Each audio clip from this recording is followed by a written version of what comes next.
There's so much that's happening in this. People tend to rely on what they know rather than refining their understanding of it. If you have the mechanical advantage, anything that I do will work against me. So the form is the factory where you build the machine. And push hands is like the mechanic or the person tuning the machine. Right. All pressure and torque come from the legs. The vectors are shaped by the waist. And the arms are just the expression of it. Every martial artist makes this mistake. They do too much. Beaucoup ne suffit pas. So as I think about pushing, you change shape. And if I were to continue pushing and you don't do anything else, then I will bounce off. I'd like to get that skill. Yeah. So that well, the thing is you have it because everybody has it. You did karate for years. Every martial artist above blue belt has this skill. And a lot of white belts. Right? The problem is not that whether they can do this neutralization, it's whether or not they can prevent themselves from doing too much. Not until I go here and I go up your spine into there and then go down like that. But people watching this think that this is the technique. This is just the follow-through. The technique is not this. Just like in boxing, the technique is not the punch. The technique is what allowed the punch to happen at that time in that place. When you're practicing the form, you're not practicing a martial application. You're not doing the form to learn a bunch of techniques. You learn the martial applications to help you learn the form. This is really, really complicated, but it's so easy to do. But it's very difficult to do it the easy way. And somebody might learn all the techniques, but there will be one or two that work for them.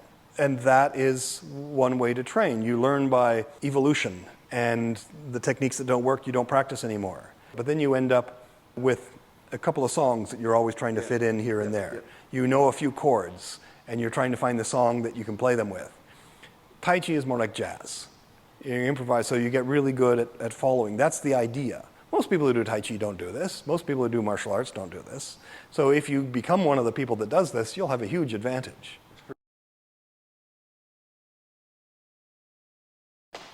Figuring out what works. So every student is different.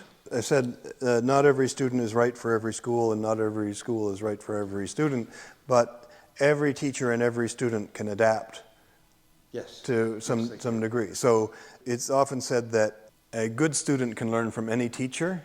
A bad student cannot learn from any teacher. In fact, a bad student can only learn from the best teachers. So if I can't teach somebody, it's because I'm not a good enough teacher, but they can probably find somebody who can do it.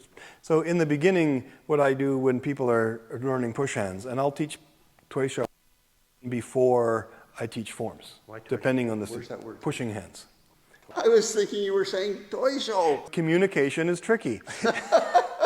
And this is my first language. Imagine how difficult it's going to be when j'essaie d'enseigner en français. We call it sticking hands or sensing hands or following hands. So here, what we are doing, most people would not understand. Right? When you watch this, how do you explain what you're doing? There's so much that's happening in this little free flow thing, and it looks meaningless. Right? And some people will do this, and they're having this conversation, and they're not actually practicing. They're just doing with system one practice. The brain is just doing what it does automatically. And that is the problem with martial arts, is that people tend to rely on what they know rather than refining their understanding of it. And it's because there are so many things involved here.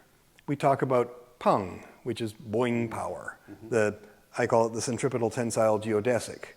Other people think of it you can also think of it as a technique. It's a thing you do. If you pung now. Yeah, so I can pung and I bounce you backwards. But you roll. There, that's fine. So I pung, you roll.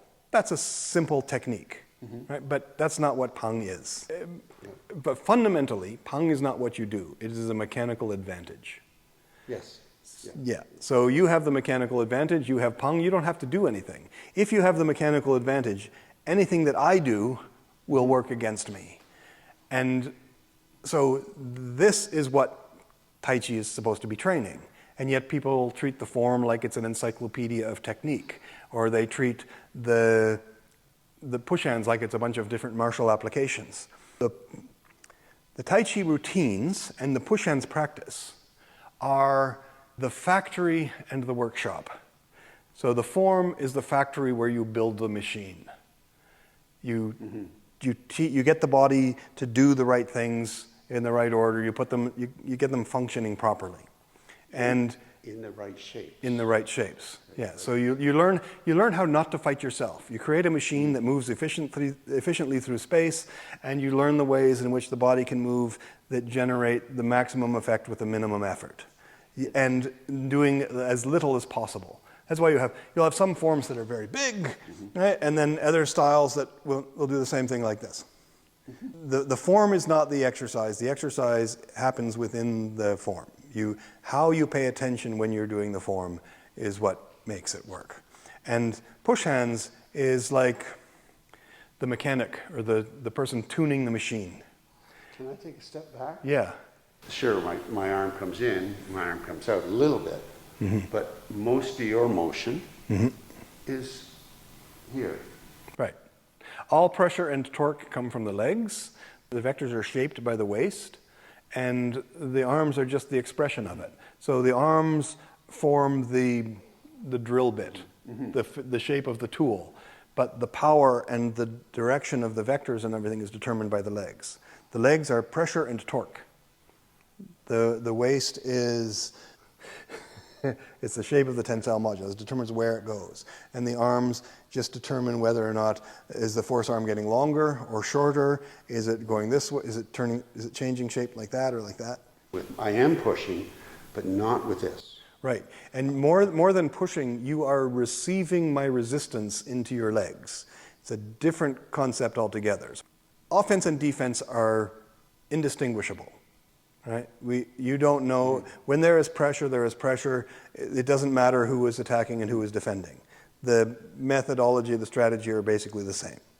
So whether you are pushing me and I neutralize your push, or I push you and neutralize your resistance, there is no difference. As you push, what I do is I change the shape inside my body. As you increase the pressure, I reduce the effectiveness of your pressure. I don't have to reduce the pressure, it'll just dissolve as it ceases to become effective. If I do just enough, you push there, then you bounce off. If I do too much, then you respond and counter, like that. So you will change shape. So that's tricky. That's not a stage one. Right. Every martial artist makes this mistake. They do too much. Beaucoup ne suffit pas. Okay, I'm non-Tai Chi. Right. So there, I push and you move. Yeah. Now that was a little bit of Tai Chi because you responded to the force more than you would have, right? It's that where you get Tai Chi people and you just line up and they go boom and they go flying across the room. It's not because you moved them, but because they went, oh crap, there's that energy coming from there.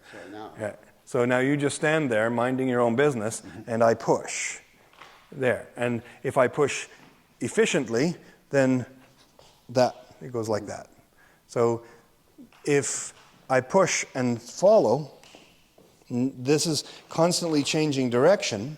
So the point of contact is changing, the needle is always getting sharper, the tensile modulus is always strong while the shear modulus is always weak. And then I can just walk forward like a hot knife cutting through the fog. But there we go, you've neutralized it. So as I think about pushing, you change shape. And if I were to continue pushing and you don't do anything else, then I will bounce off. I'd like to get that skill. Yeah. The thing is you have it because everybody has it. You did karate for years. Every martial artist above blue belt has this skill, and a lot of white belts. Right? The problem is not that whether they can do this neutralization, it's whether or not they can prevent themselves from doing too much. Everybody does too much. So you grab my wrist like this, first self-defense technique you ever learn. Right? So here I'm doing this, and I try to do the S-bend lock, and I cannot do it because I'm trying to do a thing, and you are stopping me. So what I have to do is get myself to that position where you are not fighting, and then I'm there, and then it happens.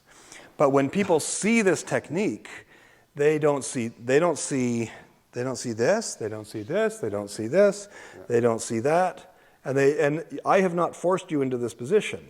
You've just sort of flown there. You still think you have hold of my arm at this point. And it's not until I go here and I go up your spine into there and then go down like that. But people watching this think that this is the technique. This is just the follow-through. The technique is not this. Just like in boxing, the technique is not the punch. The technique is what allowed the punch to happen at that time in that place. Set up the punch. Yeah. You can learn scales, you can learn arpeggios, but you're not making music. Right? You can learn to play a song, but you're not playing jazz. Right? So Tai Chi and tuishou is like being able to improvise. Whatever the other guy's playing, I can play along. And I can change keys with him. And if I make a mistake, he'll follow because he's a jazz musician. And everybody will think, oh, they just changed keys. How did they know to do that all at once? You know, that kind of thing. It is so tempting to learn the technique. And we used to ask this all the time. What's the martial application of this move? Well, there is no martial application of this move. I'm sorry. Tai Chi is not an encyclopedia of martial technique. That move can be used for this martial application.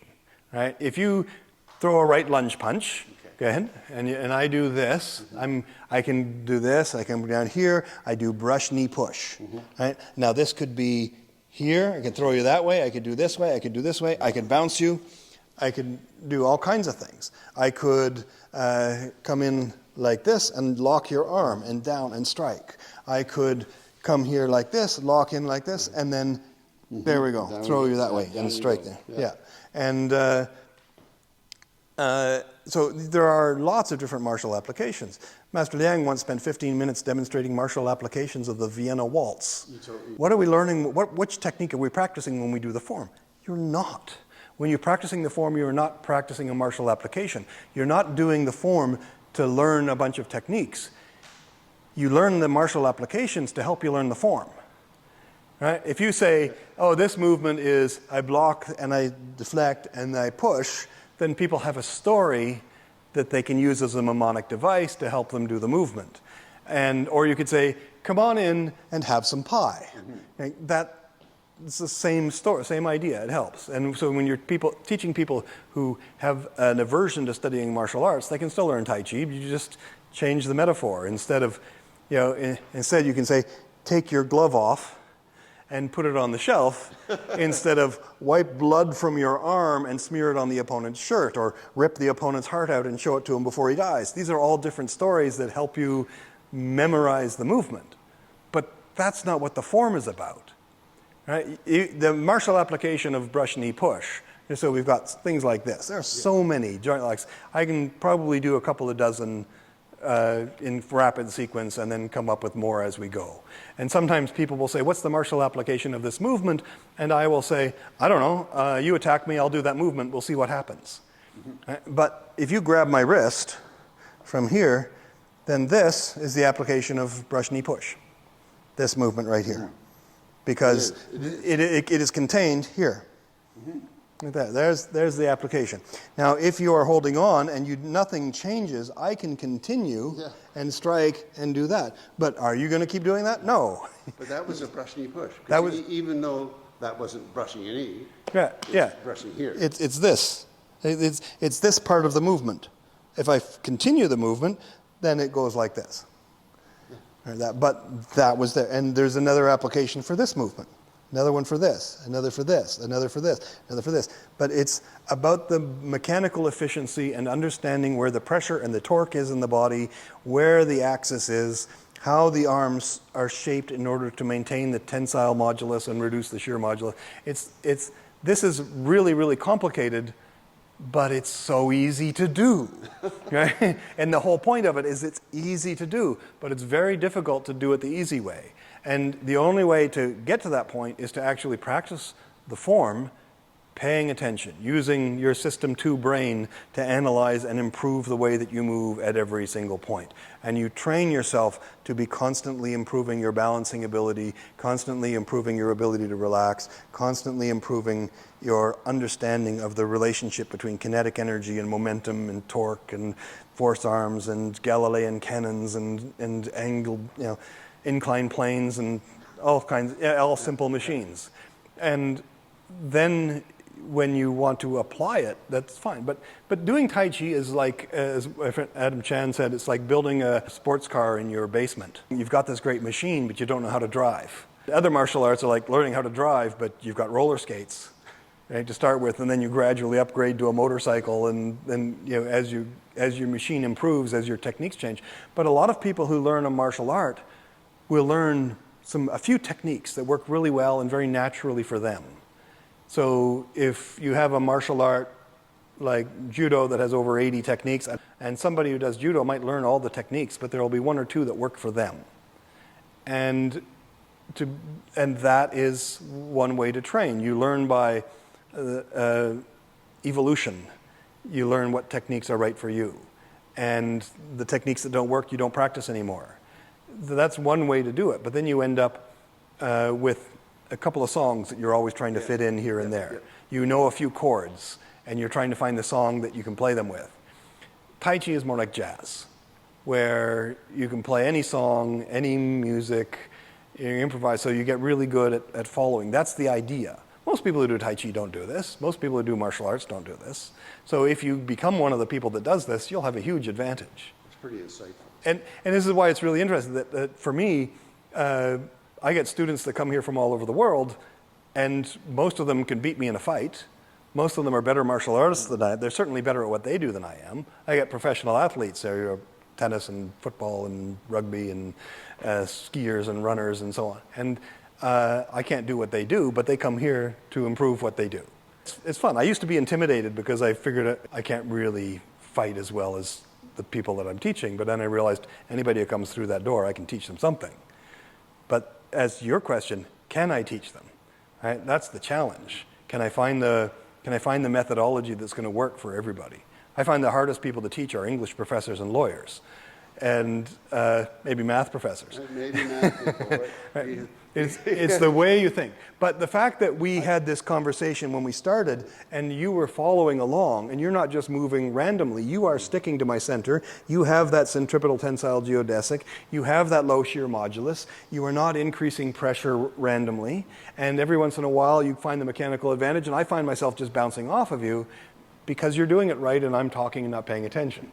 So as we move more subtly and more slowly, and we start to alternate between